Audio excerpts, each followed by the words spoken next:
মাঠে ঘাটে থাকাই ভালো। ও, বুঝেছি। আমরা গরিব তো, তাই তুমি আমাদের বাড়িতে যাবে না।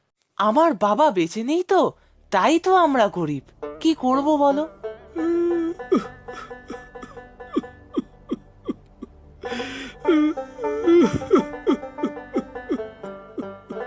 ও দাদু, তুমি আবার কাঁদছো কেন?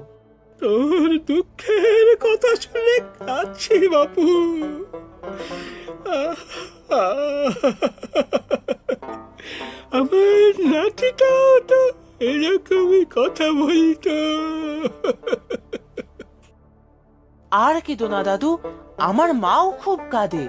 তবে আমি কিন্তু কাঁদি না। কেঁদে কি হবে শুনি? আমি লড়াই করে বড় হব। আচ্ছা বাপু, আচ্ছা, চল দেখি তোদের বাড়িতে গিয়ে